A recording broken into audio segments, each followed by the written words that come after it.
Juliet by William Shakespeare, retold and reimagined by me, Simon.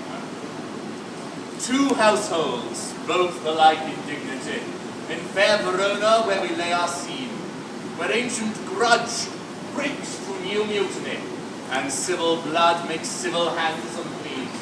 From forth the fatal loins of these two foes, a pair of star-crossed lovers take their life, whose misadventurous, piteous overthrows, and doth with their death bury their parents' strife. The fearful passage of their death-marked love, and the continuance of their parents' rage, for which but their children's end naught could remove, is now the 2 hours' traffic of our stage, the which if you with patient ears attend, what here shall miss, our toil shall strive to mend. Now I'm sorry, Mr. Shakespeare, but your script we will forget. I'd rather tell my own tale of Romeo and Juliet. I'll keep in all the love scenes, because the slipper fits. But if you poke, I'll tell a joke and skip the gory bits.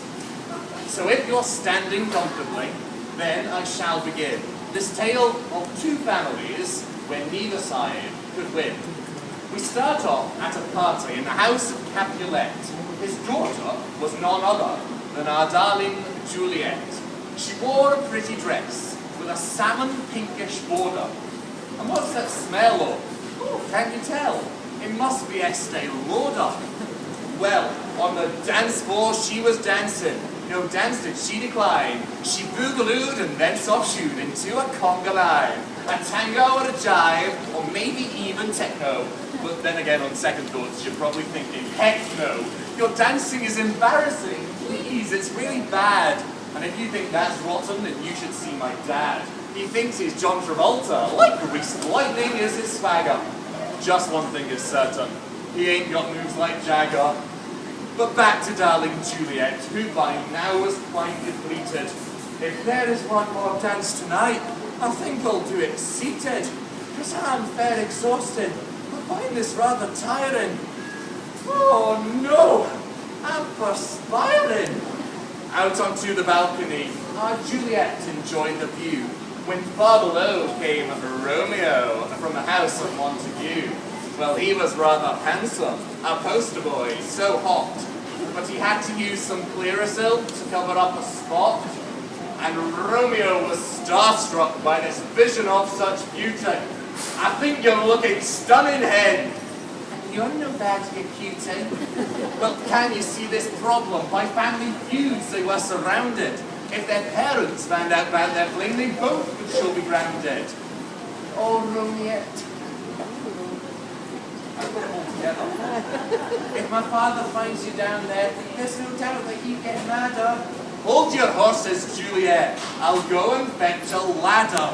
Moments later, he approached her, because he had used his noggin.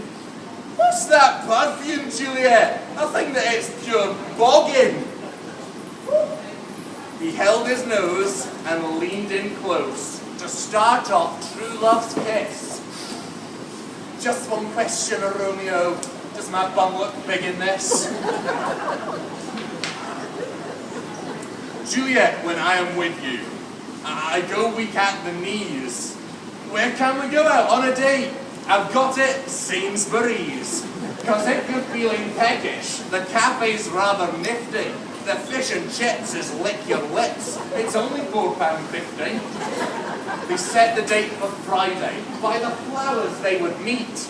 A rose by any other name surely smelled sweet. Well, the day arrived quite promptly, but the date it was a flop, because the Capulets and Montagues were on their weekly shop. Oh no! Well, the scene was raging. The parents, they were raging. Their patience put to test. The scene was like a showdown in the wild, wild west. Well, safe to say that food was thrown. It started with a bean. Then they threw a grape, a prune, and then a tangerine. A banana, some asparagus, and then a blueberry. And then 2 watermelons, it was buy one, get one free. Next they threw a toaster and a mini microwave. The scene looked more like Wimbledon. Now everyone, behave.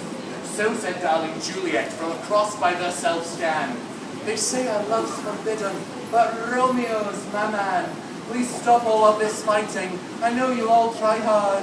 Oh Romeo, wherefore art thou necked and carved?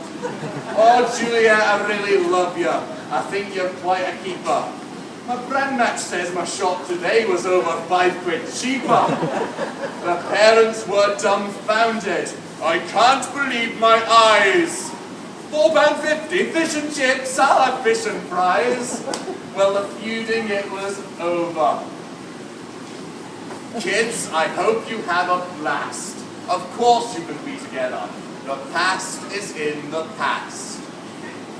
In that case, we'll say goodbye, because we, the perfect pair, are off to Prestwick Airport to fly with Ryanair. I'll choose a destination. I don't like the look of Paris. Since we are in Scotland, why not try the Isle of Harris? They drove off in his Mini. The two of them looked cool. And at the petrol station, they topped up on the fuel. And the Capulets and Montagues, they went their separate ways. Next time they did a weekly shop, they shopped on different days. So the moral of this story, of Juliet and Romeo, is to make the most of life, no matter where you go. And so concludes the poem. I hope you liked the rhymes. Safe onward journey, and happy Valentine's.